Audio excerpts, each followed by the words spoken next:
Bonjour à tous, bienvenue dans Accès Direct. Comme chaque soir de la semaine, nous sommes ensemble pendant une demi-heure. Et au programme ce soir, je recevrai sur ce plateau Anne Lasman-Trappier, présidente de l'association Inspire. Ensemble, nous parlerons pollution et grâce à son web documentaire intitulé Atmosphère. Et puis place au sport avec Sébastien qui recevra sur ce plateau Clémentine Lucine, championne d'Europe de ski nautique et pure au Savoyarde. Pauline, bonsoir. Bonsoir Olivia. Ça va? Ça va et toi? Très bien, merci. Alors on va faire les titres du JT, mais juste avant, on a Fanette qui est en direct de l'hôtel de ville d'Annecy. Elle est avec Jean-Luc Rigaud, le maire de la ville. Et ce soir, il présente la nouvelle charte graphique des 6 communes qui ont fusionné.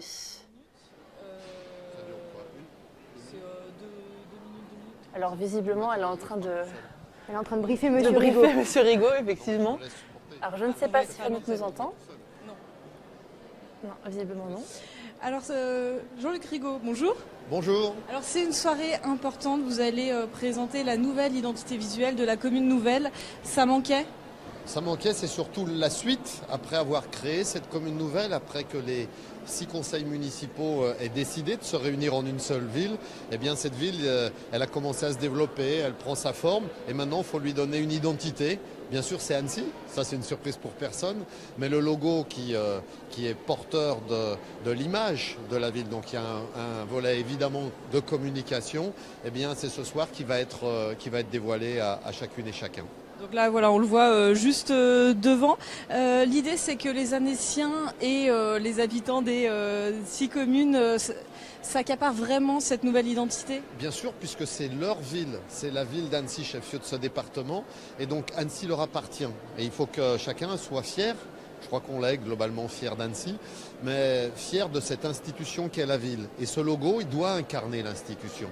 Nous le souhaitons. C'est pour ça que c'est un logo simple, Annecy. Aujourd'hui, il faut que le langage soit direct. Il faut se mettre dans la perspective que dans 10 ans, dans 15 ans, ce soit toujours la ville d'Annecy qui incarne cette institution. Parce qu'on parle beaucoup du lac, il y a l'agglomération, Grand Annecy, qui décline. Il y a encore de la confusion. Il faut être clair, il pourrait y avoir de la confusion, l'office de tourisme qui utilise le lac d'Annecy, et donc Annecy, la ville, ce qui incarne l'institution et qui est la garantie du nom à Annecy, eh bien c'est ce nom posé, sobre, en lettres majuscules, parce qu'une institution s'est posée, et puis avec le clin d'œil à notre identité, à notre pays, les pays de Savoie, avec la croix de Savoie, parce qu'on sait bien que dans l'avenir, la ville, capitale et chef-lieu de ce département, continuera à porter l'identité des pays de Savoie. La prochaine grande étape pour la commune nouvelle? Prochaine grande étape, c'est simplement de continuer à se construire. Et donc là, on retombe dans la mécanique de regroupement avec une meilleure organisation des services et puis préparer le budget de l'année prochaine et puis continuer surtout à être au service des Annéciens de tout notre nouveau territoire. Merci beaucoup. Voilà Olivia, ce qu'on pouvait dire sur cette nouvelle identité. On y reviendra rapidement demain dans le JT. Merci beaucoup Fanette. Et puis donc je rectifie Jean-Luc Rigaud qui est à la tête de la commune nouvelle d'Annecy. Pauline, comme promis, les titres du JT. Alors ce soir, on commence avec la qualité de vie des Genevois. Oui, c'est la semaine dernière, il y avait une réunion annuelle du comité régional franco-genevois. Alors le but, c'était de faire le point effectivement sur la qualité de vie dans le Grand Genève. Depuis 2006, il y a eu beaucoup d'analyses. Alors ils ont exposé plusieurs thématiques, notamment sur la question d'environnement, puisqu'on le sait, on parle beaucoup du bien vivre dans le Grand Genève, mais il y a aussi cette question de la pollution, donc c'était un des points importants. On a également parlé de l'agriculture, donc c'est Kimberly Trivieux qui fera le point tout à l'heure dans le JT. Très bien, et puis on parlera d'art avec un reportage de Fanette. Oui, exactement. Elle s'est glissée dans les coulisses juste avant la première de Festen. C'est une mise en scène de Cyril Test et du collectif MXM. Alors la première aura lieu demain soir à Bonlieu Scène Nationale à Annecy. Et donc c'est un dispositif qui est assez inédit. C'est une pièce de théâtre et qui mêle aussi également le cinéma. Donc c'est une performance filmique. Donc les dernières répétitions à découvrir tout à l'heure dans le JT. Et si jamais Olivier, ça t'intéresse, il reste des places pour aller voir le spectacle. C'est bon à savoir. Et puis comme chaque soir, une petite revue de presse. Et on commence avec un article de la Tribune de Genève. Oui, c'est une start-up genevoise qui vient de lancer la première soufflerie pour drones au monde. Alors c'est au sein du prestigieux California Institute of Technology. Alors ça a été inauguré le 24 octobre dernier. Il y a presque 1300 ventilateurs empilés comme des gros Lego, on peut le voir sur les photos. Alors le but c'est de tester ces drones dans des conditions un petit peu de direct, c'est-à-dire que comme ces drones vont être amenés peut-être à faire des choses en autonomie, notamment des livraisons livraison par exemple, eh bien, on les teste avec 1, 2, 3, 4 ventilateurs jusqu'à 50 km/h. Alors ça permet bien de tester ces drones, c'est une première mondiale et surtout ça intéresse beaucoup nos amis américains également et les amis européens. Du coup, le groupe Genevois est en discussion avec de très grandes entreprises dans le monde entier, donc à découvrir dans la Tribune de Genève un article complet avec tout ce qu'ils font. On n'arrête pas le progrès. Et puis c'est une bonne nouvelle pour certains, un peu moins pour d'autres. Bah oui, ça y est, la neige est enfin arrivée. Enfin, c'est les premières neiges qui sont tombées. On peut le voir sur toutes ces photos. La Clusaz, La Plagne et Val Thorens. Il y en a eu un paquet de centimètres ce week-end. Ça a donc fait le bonheur sur les réseaux sociaux. Alors, il y a eu environ 40 centimètres qui sont tombés, qui sont cumulés dans les Alpes du Nord. La limite plus neige, elle est descendue à 800 mètres. Il y avait même de la neige, un petit peu du côté du Semnoz. Donc, de ce fait, alors ça fait plaisir dans les montagnes, mais il y a également les cols du coup qui ont fermé. Le col de l'Iseran est fermé, le Petit Saint-Bernard, le Mont-Cenis, la Madeleine, la Croix-Frie, le Glandon, Roseland et le col du Galibier sont tous fermés pour le moment jusqu'à ce qu'effectivement potentiellement il n'y ait plus de neige. Alors pour autant, on ne pense pas forcément que ça va tenir, même si on aimerait bien, mais ça permettra en tout cas peut-être à Val Thorens d'ouvrir comme prévu le 18 novembre prochain, à Tignes d'ouvrir le 25 novembre et peut-être que d'autres stations leur emboîteront le pas si la neige continue de tomber comme ça et qu'elle tient d'ici la fin novembre. Donc on espère peut-être pouvoir sortir les skis d'ici 15 jours, ça serait sympa. C'est plutôt pas mal. Et toi Olivia, on reste un peu dans le domaine de la montagne, on parle séisme. Oui, exactement, avec un article d'Europe 1. Donc, la Terre a tremblé à 5 reprises dans la nuit de samedi à dimanche en Savoie. Alors c'était sous le pic de la Lausière, c'est là qu'est situé le point. 5 secousses au total, entre 2,2 et 2,9 sur l'échelle de Richter, donc pas mal. Et la secousse la plus forte a eu lieu à la Léchère à minuit 46. Ah oui, ça fait beaucoup, il y en a eu beaucoup ces dernières semaines, oui, ces derniers temps. Ça commence à faire beaucoup. Et puis on termine avec un cocorico au Savoyard. Exactement, donc le chef de l'auberge du Père Bise, autrement dit Jean Sulpice, est sacré ce soir cuisinier de l'année par le guide Goemio. Donc il est sur les bords du lac d'Annecy, tu le sais. C'est une consécration pour ce chef qui a 39 ans.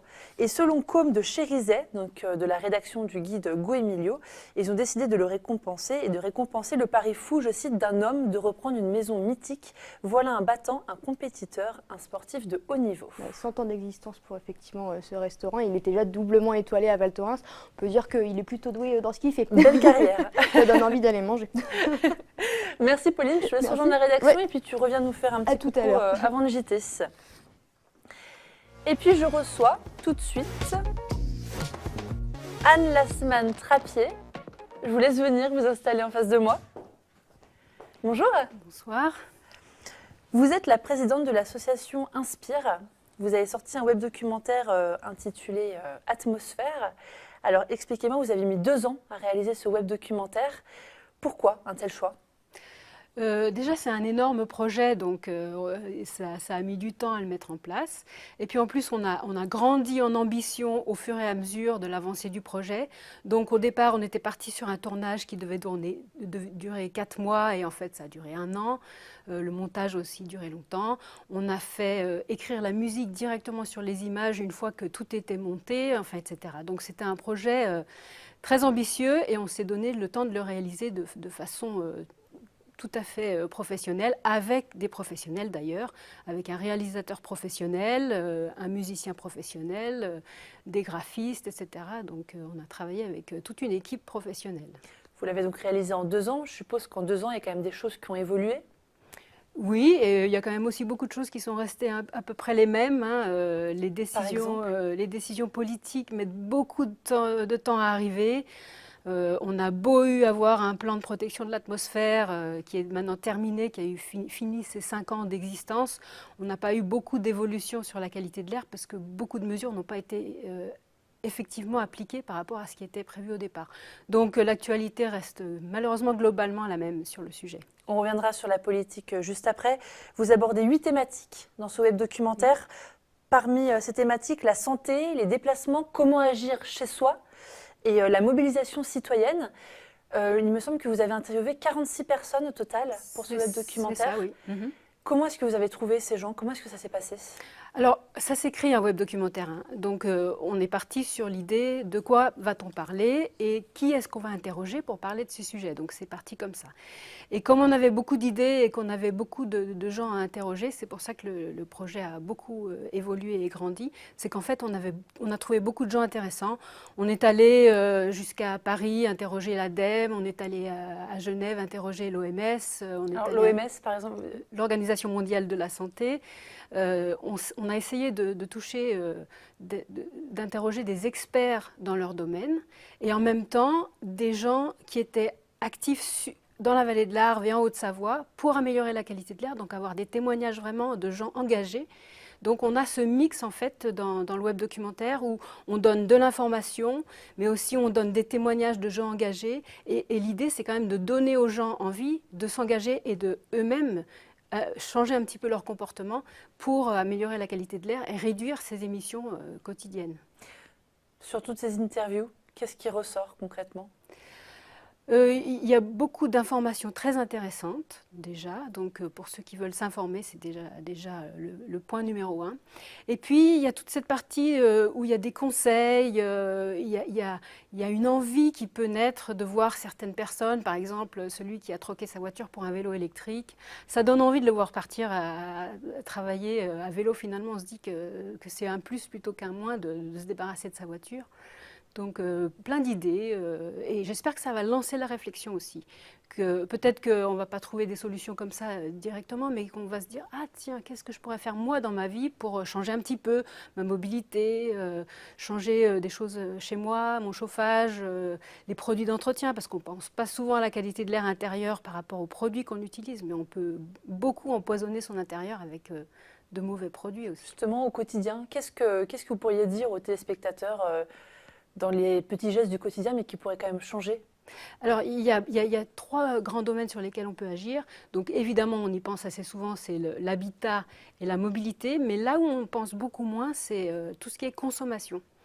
En fait, nos gestes d'action, de consommation, d'achat, ont une conséquence sur les transports, par exemple. Si on achète des produits locaux, on engendre beaucoup moins de transports.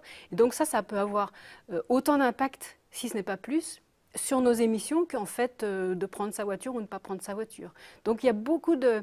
Et il y a la partie déchets aussi, qui a des conséquences aussi sur la qualité de l'air. Donc dans le web documentaire, on fait penser à toutes ces choses-là aux gens. Et comme j'ai dit, il y a des conseils très, très clairs qui sont donnés aussi. Donc des conseils qu'on pourra appliquer au quotidien chacun. Voilà. Il y a quelques semaines, vous y étiez à la visite de Nicolas Hulot. Est-ce que vous avez été satisfaite de cette visite ? Alors, c'est vraiment une première de pouvoir travailler, parce qu'en fait, on a eu 2 réunions de travail avec des ministres. D'habitude, on est reçu, on nous dit oui, tout va changer, ça va s'améliorer, vous allez voir, on fera quelque chose, et puis il ne se passe jamais rien. Ou bien on a eu des ministres qui sont venus en visite et puis qui ont promis 2-3 choses, qui n'ont jamais consulté les acteurs locaux avant de venir et qui ont juste annoncé quelques mesures puis qui sont repartis et puis voilà, c'était terminé. Là, on est dans une démarche de construction. On a fait des propositions déjà au mois de juillet et quand on a revu les ministres à Chamonix au mois de septembre, sur certains sujets, on a vu qu'ils avaient déjà travaillé. On leur a parlé par exemple de la fraude des camions à l'AdBlue, donc le système de dépollution qui est débranché sur les poids lourds, qui les rend beaucoup plus polluants qu'en fait ils ne le sont, ils ne devraient l'être. Et au mois de septembre, les ministres sont revenus en disant effectivement, il y a l'air d'avoir un problème, donc on va contrôler les poids lourds. Donc il y a des choses qui évoluent. Donc pour vous, la solution, elle est du côté des citoyens, comme on peut le voir dans le web documentaire, mais surtout politique. Nous, on propose des solutions en fait. Donc depuis des années, on propose des solutions aux politiques qui ne les mettent pas toujours en œuvre. Donc on s'est dit, il faut absolument qu'on travaille aussi directement avec les citoyens pour leur proposer des solutions et aussi montrer qu'il y a un véritable mouvement et que ça donne envie aux élus ou que ça pousse les élus à agir aussi puisqu'ils voient que leurs concitoyens veulent que ça change. Donc, où est-ce qu'on peut trouver ce web documentaire? Alors sur notre site internet, inspire74.com/atmosphère, mais sinon vous le trouverez facilement. Sur le site de notre réalisateur, de La Belle Échappée, et puis le site de Cellules Vertes Haute-Savoie, puisqu'on a réalisé ce web documentaire avec l'association Cellules Vertes Haute-Savoie. D'autres projets en vue? Le gros projet maintenant, c'est de la phase de diffusion de ce web documentaire. Parce que maintenant qu'on l'a fait, il faut qu'il soit vu, il faut que les gens s'en emparent et il faut qu'on améliore la qualité de l'air. Hein, parce que le but, c'est quand même de sauver des vies, hein, c'est-à-dire de moins émettre pour sauver des vies. Donc, c'est vraiment prendre conscience qu'on peut agir. Parce que le problème maintenant, on a compris qu'il y a un problème. En Haute-Savoie, maintenant, on sait très bien que l'air n'est pas très pur. Mais maintenant, il faut passer à l'action, oui. Très bien, eh bien écoutez, merci beaucoup Anne Lasman Trappier d'avoir été avec nous sur ce plateau. Je vous laisse rejoindre la régie et puis on va passer avec un Skype avec Pierre-Emmanuel Florentin. Alors, pas pour l'instant, pas pour l'instant, me dit dans l'oreillette. Du coup, on va passer à la chronique sport.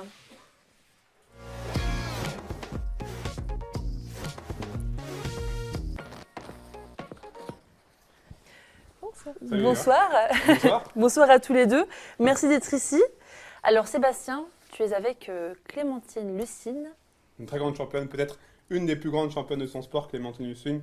Vous êtes skieuse nautique. Oui. Déjà, merci d'être sur ce plateau. C'est un réel plaisir de vous accueillir. Au mois de septembre dernier, lors des championnats d'Europe en Autriche, vous avez en quelque sorte bouclé la boucle avec un 30e titre européen, la même où tout avait démarré il y a 20 ans. C'est vrai, j'ai fait mon entrée en équipe de France en 98 et en Autriche. Et c'est vrai qu'après 20 ans là-bas, 20 ans en équipe de France, j'ai pu retourner là-bas et faire une dernière médaille en figure pour l'équipe de France. Et puis pour moi, c'était top. Qu'est-ce qu'ils ont représenté, ces deux titres? On imagine qu'ils avaient une saveur un petit peu particulière.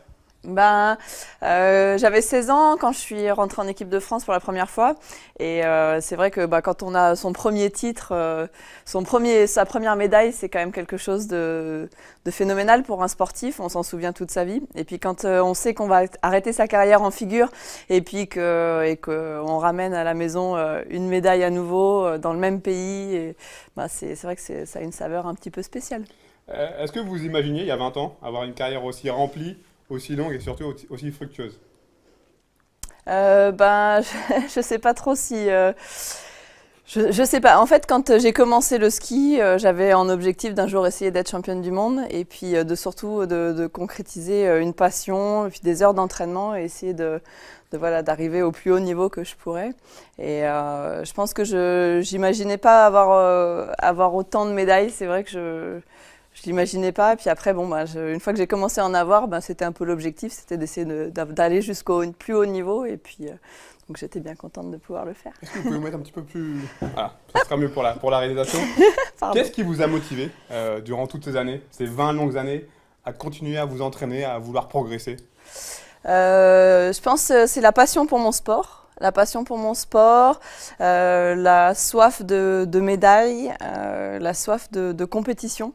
Je suis vraiment passionnée par mon sport et par la compétition. Et du coup, je pense que c'est la combinaison des deux qui a fait que voilà, j'ai pu faire ce que j'ai fait. Alors j'ai une petite question qui me brûle les lèvres. Est-ce que vous allez continuer? Est-ce qu'on va continuer à voir Clémentine Lucine sur les plans d'eau la saison prochaine? En figure, non. En figure, voilà, j'ai rangé les skis. J'ai fait mon dernier championnat d'Europe. Voilà, j'ai fait 20 ans en équipe. Je pense qu'il est temps de ranger les skis. Surtout que en figure, ça devient très compliqué. En slalom, je peux continuer. Je travaille sur des projets professionnels dans le sport sur Annecy. S'ils se concrétisent, ce sera peut-être une bonne façon pour moi de passer à autre chose. Et puis sinon, on verra. Les figures, ça devient trop contraignant? C'est pour ça? Ouais, les figures, en fait, c'est un peu comme le patinage, la gymnastique. Passé quelques années, c'est vrai que passer la trentaine, ça commence à être difficile. On a les petits jeunes qui poussent. J'ai fait un super championnat du monde, un super championnat d'Europe. Et je suis très contente de rester là-dessus. Est-ce que la peur de faire la saison de trop, elle est présente dans votre esprit? Alors, pas du tout chez moi. C'est vrai que j'ai eu beaucoup de gens qui m'ont parlé de leur expérience en tant que sportif de haut niveau, tout ça, qui ont eu du mal à arrêter, ou beaucoup de gens qui me disent qu'il faut arrêter au top. J'ai pas cette sensation-là parce que je me fais plaisir. Et en fait, que je réussisse ou que je réussisse pas, c'est toute la phase de préparation, tout le style de vie et tout qui me plaît aussi. Et si ça se concrétise pas forcément à la fin, c'est pas si gênant que ça pour moi. Pour moi, je le prends comme un bonus depuis que j'ai eu ma fille. En fait, toutes mes médailles supplémentaires, c'est des bonus. Donc, pas forcément. C'est pour ça que je pense que je continuerai à slalomer, même si voilà, je suis plus loin dans le classement parce que je me fais plaisir. Par contre, voilà, en figure, physiquement, c'est trop compliqué. Est-ce que le sport a évolué? Oui, énormément. En quoi? Surtout en figure, en fait. En figure, par exemple, pour vous donner une notion, les sauts périlleux, comme on voit, c'est des figures que j'ai appris très tard. Les sauts périlleux qui partent en arrière, qui arrivent en arrière, je les ai appris, j'avais 25 ans. Les jeunes, maintenant, ils apprennent ça à 8 ans. Donc, il y a eu une telle évolution les 10 dernières années. J'ai été la première femme à faire 10 000 points en 2011. Et cette année, par exemple, il y a 3 filles qui sont au-dessus de 10 600 points. D'accord. C'est juste énorme. Ah, mais ouais, inimaginable. On rappelle pour les non-initiés les 3 disciplines du ski nautique. Alors, on a du slalom, des figures et du saut. Les figures, c'est 2 parcours de 20 secondes où on a plein de figures qui valent tant de points. Le but, c'est de faire le plus de points possible. Le slalom, on a 6 bouées qu'il faut qu'on prenne avec une corde d'une certaine longueur. Et le but, c'est à chaque passage, on raccourcit la corde. Et le but, c'est de faire le plus de bouées à la corde la plus courte. Et le saut, c'est comme en ski alpin, c'est la distance pure et dure. D'accord. Et le combiné. Et le combiné qui est l'addition des 3 disciplines. On va revenir sur la terre ferme. Sébastien, tu étais au match d'Aix-Maurienne, qui continue son long marathon en Pro B, si je ne me trompe pas. Il recevait Rouen, et tu y étais. On regarde tes images. Devin Sweetney, Hakim Williams, le duo américano-britannique d'Aix-Maurienne Savoie Basket marque de son empreinte ce premier carton contre Rouen. Les 2 joueurs, arrivés cet été, marquent 13 des 15 points d'AMSB dans cette période qui s'achève sur le score de 15 partout. Les hommes de Fabien Romeillet appuient sur l'accélérateur dès l'entame du 2e quart-temps. Plus incisifs en attaque et bien plus déterminés en défense, les Savoyards parviennent à créer un petit écart. Score à la mi-temps, 37-32 pour Aix-Maurienne, dans ce match plutôt défensif. Le scénario est identique au retour des vestiaires. Curtis Kelly, le nouveau pivot américain fraîchement débarqué sur les bords du lac du Bourget, en profite pour se montrer. Et Karim Atamna, le capitaine savoyard, très discret jusqu'alors, marque 3 paniers à 3 points en 2 minutes 30, dont le dernier au buzzer. Avant les 10 dernières minutes, Aix-Maurienne mène de 7 points. Dans la dernière période, AMSB va compter jusqu'à 11 points d'avance à 8 minutes de la fin. C'est à ce moment précis que la machine savoyarde va sérieusement se gripper. Rouen s'accroche puis passe devant. Curtis Kelly, héroïque sous les paniers, pense donner la victoire aux siens à 11 secondes de la sirène finale. Mais on ira bien en prolongation. Un extra time raté dans les grandes largeurs par les Savoyards, trahis par leur adresse et qui n'y sont plus du tout. Les Rouennais, peut-être un peu plus combatifs, s'imposent finalement 96-86. C'est inexplicable, parce qu'à la mi-temps on revient, même on a beau être concentré, mais il manque quelque chose, je pense. Et il faut qu'on remédie à ça, peut-être manque de concentration ou manque de jus, je ne sais pas. Mais il faut qu'on remédie à ça parce que c'est pas normal. À chaque match c'est toujours comme ça, au 3e quart-temps, en seconde mi-temps, on se fait toujours... Même si on est en avance, on se fait toujours rattraper rapidement. 3e défaite en 4 matchs pour Aix-Maurienne dans ce championnat de Pro B, qui plus est à domicile face à un concurrent direct. C'est ce qu'on appelle une soirée pourrie. Malgré le fait qu'on ait mené 3 quarts du match, on n'a pas pris le match par le bon bout. On va faire 2-3 stops défensifs, mais on va se trouver 3-4 fois. On va faire 2-3 bonnes attaques et puis on va perdre 3 ballons après. Voilà, et ça c'est dans le contenu. Si on a un contenu qui est suffisant, on y arrivera mieux. Pour l'instant, c'est pas suffisant. Toujours handicapé par des problèmes d'effectifs, AMSB devra réagir dès ce vendredi avec la réception de Saint-Chamond, équipe au bilan équilibré. Clémentine, pour en revenir à vous, l'après-carrière, vous l'avez un petit peu évoqué, c'est quelque chose que vous appréhendez ou vous êtes déjà préparé ? Je pense que je m'y suis préparée progressivement, le fait d'avoir eu ma fille, parce que je ne savais pas si j'allais pouvoir revenir à niveau. Et donc du coup je suis assez préparée. Je suis plus inquiète d'avoir une vie un peu plus sédentaire et de voyager moins. Je pense que c'est plus cet aspect-là qui risque d'être un peu plus difficile. Je vais vous poser une petite question. Oui, une dernière question pour moi. Est-ce que c'est un sport qui est accessible vraiment à tout le monde ? Oui, bien sûr. On dit de 3 à 77 et en fait c'est faux parce qu'on a des tout petits. Moi ma fille, je l'ai fait skier à l'âge de 2 ans Et aux États-Unis, il y a des petits vieux qui ont plus de 80 ans et qui skient encore. Donc non, j'ai commencé à l'âge de 3 ans au club de Sévrier à Annecy. Et avec le baby ski nautique, en fait, dès que les enfants savent tenir debout, on peut les mettre sur les skis. Il n'y a pas besoin de savoir nager pour le baby ski. Avant les championnats d'Europe, il y a eu les championnats du monde en France, Oui. Du côté de Choisy-le-Roi. C'est un pas important pour arriver enfin à démocratiser ce sport, notamment en France. Mais en fait, l'avantage d'avoir un championnat du monde à Paris, c'est qu'on est capable de montrer que la France peut organiser un grand championnat en ski nautique, surtout avec les Jeux Olympiques de Paris 2024. On a un petit espoir de montrer aux gens qu'on est capable d'organiser des beaux événements, qu'on a des beaux athlètes et qu'on aurait tout à fait des capacités de pouvoir rentrer sur ces Jeux. Vous avez fait beaucoup, vous continuez à faire beaucoup pour votre sport. Est-ce que vous vous considérez aujourd'hui comme une ambassadrice du ski nautique ? Oui, un peu, parce que comme je suis la doyenne de l'équipe de France, c'est vrai qu'en quelque sorte, oui. Et puis de la région aussi.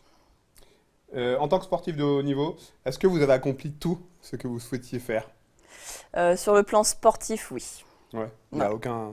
Non, parce qu'en fait, j'ai gagné tout ce que je voulais gagner, j'ai fait les records que je voulais faire et je me suis fait plaisir, j'ai voyagé partout. C'est vrai que sur le plan sportif, en 20 ans d'équipe de France, je pense que il n'y a pas grand-chose. Je pense que j'ai fait tout ce que je voulais faire. Ouais.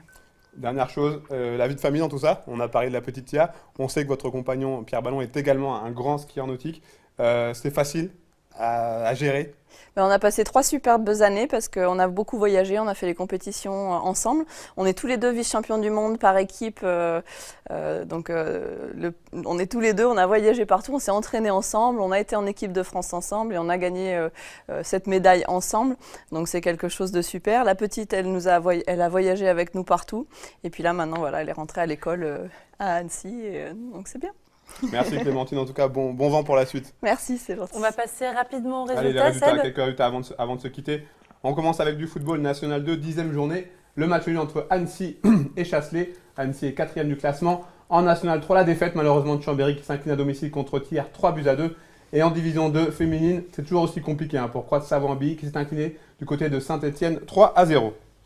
On passe au basket avec, on l'a vu sur toutes les images, la défaite contre Rouen 86-96 après prolongation. Une victoire, 3 défaites pour AMSB en ce début de championnat.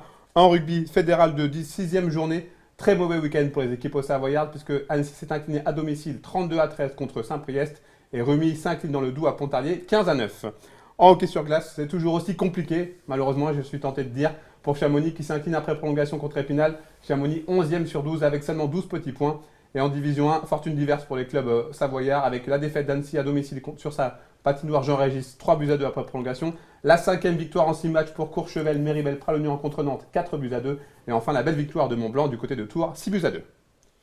On a encore des images notamment de handball avec les résultats de la première victoire de Chambéry, très très important du côté de Nantes, 28-32. Chambéry toujours dernier, mais une première victoire qui va enfin, on espère, lancer la saison. En National 2, défaite d'Annecy-le-Vieux du côté de Caluire en région lyonnaise, 26-24. Défaite également pour Aix-en-Savoie face à Besançon, 27-30. Et en National 3, la défaite d'Annecy du côté de Mende. Et un dernier résultat, ça va faire plaisir à Fenêtre de Buisson, la victoire d'Aix-en-Savoie contre Taverny, 20-10. Elle me porte souvent du water polo, avec un très bon début de saison pour les hommes de Jean-Sylvain Carsanti, deuxième avec 12 points, 4 matchs, 4 victoires. Merci beaucoup Seb. Merci beaucoup d'être venu sur ce plateau. Merci beaucoup. À bientôt. À bientôt. Et puis nous sommes en direct sur Skype avec Pierre-Emmanuel Florentin, qui est le directeur général du Festival de cinéma européen des Arcs. Bonsoir. Bonsoir. Alors c'est la 9e édition qui a lieu du 16 au 23 décembre. 120 films à découvrir, des concerts, des expériences de réalité virtuelle, des courses de ski. On peut faire plein de choses. On peut faire plein de choses aux Arcs, oui, on peut faire plein de choses pour cette première semaine qui est la semaine d'ouverture de la saison des Arcs et où effectivement on propose de nombreuses choses, une compétition de films, plein de sections parallèles, des films un petit peu pour tout le monde, pour tous les âges, du cinéma européen puisque c'est le cœur de notre sélection, évidemment des concerts, des soirées, une ambiance festive et la rencontre de talents, de talents du cinéma, de réalisateurs, de comédiens, comédiennes, scénaristes qui viennent Ils viennent tous se rencontrer et présenter leurs films pendant une semaine. Voilà. Des grands noms que vous accueillez? Chaque année, effectivement, nous avons de nombreux comédiens. Cette année, nous en attendons beaucoup. Dans ceux qui ont déjà confirmé, je sais qu'il y aura Clovis Cornillac, il y aura Mélanie Thierry, il y aura Anaïs de Moustier, Jalil Lesper. On aura aussi un beau jury, puisqu'on aura une présidente qui est Céline Sciamma. Il y aura Clotilde Courreau, qui est notre, aussi, en dehors d'être actrice, qui est également duchesse de Savoie. Natacha Régnier, comédienne belge. Donc voilà, un très beau parterre de personnalités. Vous mettez également les femmes à l'honneur cette année, puisque j'ai cru remarquer que seulement un film sur 5 européens est réalisé par une femme. Ah, c'est bien, vous avez bien étudié.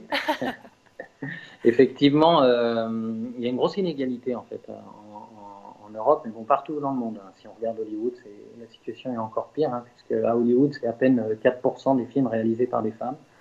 En dehors de Kathleen Bigelow, d'ailleurs, il n'y a pas beaucoup de réalisatrices qui font de gros films de studio. Et en Europe, c'est effectivement pas beaucoup mieux. Un film sur 4, ça dépend un petit peu des pays. La France, on va dire 1 sur 4, entre 1 sur 4 et 1 sur 3, les bonnes années. Mais encore une grosse inégalité. Et c'est vrai que depuis quelques années aux arts, on essaye de mettre l'accent sur les films réalisés par les femmes. L'année dernière, on a fait une belle sélection de 10 films de jeunes réalisatrices montantes. Et cette année, on va remettre le prix Femmes de cinéma avec notre partenaire Sisley, comme on l'a fait les années précédentes, donc depuis 4 ans. Et aussi, c'est l'occasion de rencontres. On organise un laboratoire, un lab, qui s'appelle Femmes de cinéma, et dans lequel on essaye de faire émerger des idées, des propositions pour faire évoluer les choses. Donc voilà, on essaye d'être moderne en ce sens aux arts. Très bien. Alors, dites-nous, comment est-ce que ça se passe si on veut venir assister à l'un de ces films ou de courses de ski, peu importe? Alors c'est très simple, il suffit de venir aux Arcs, soit avec des formules qui comprennent tout, le pass festival, le forfait de ski, et qui sont très avantageuses à cette époque de l'année. Soit vous êtes sur place, vous avez un pied-à-terre, et à ce moment-là, il suffit d'acheter un pass qui vaut en présence 32 € et qui permet de voir tous les films. Donc en séance illimitée. Il existe aussi des passes week-end pour ceux qui restent que 2 jours. Et voilà, il y aura des concerts qui seront publics, donc ce qui permettra aussi à tout le monde de venir les voir, notamment à Arc 1800. Donc une bonne ambiance sur cette ouverture et surtout une occasion de se cultiver et d'ouvrir un petit peu les yeux sur le reste du monde, de l'Europe en particulier. Effectivement, c'est important. Merci beaucoup Pierre-Emmanuel Florentin. Et puis, bon festival en avance. Merci. Et puis, vous n'hésitez pas à aller sur notre site internet pour retrouver toutes les informations. Très bien, c'est noté. Merci beaucoup. Les Arcs Fest. Pardon ? Merci beaucoup. Merci. À bientôt. À bientôt. Au revoir. Pauline, tu es revenue sur ce plateau pour les titres du JT et on part dans le Genevois. Exactement, bien joué la mémoire. Effectivement, c'était la réunion annuelle du comité régional franco-genevois. Le but, c'était de savoir un petit peu quelle était la qualité de vie dans ce fameux Grand Genève. Alors, on a forcément parlé d'environnement avec la pollution, etc. Ça va vous parler également agriculture. Kimberly Trivio fera le point tout à l'heure dans le JT. Et puis, on parle art avec Fanette. Et oui, elle a assisté aux dernières répétitions de Festen, avec une mise en scène de Cyril Test et du collectif MXM. Alors c'est un dispositif unique puisque ça mêle théâtre et cinéma. À ne pas rater dès demain soir, il reste des places, c'est à Bonlieu, à Annecy. Merci beaucoup, on te retrouve dans 3 minutes. C'est ça, le temps de sauter de plateau. Et puis nous, on se retrouve dès demain 18h pour un nouveau numéro d'Accès Direct. Passez une très bonne soirée.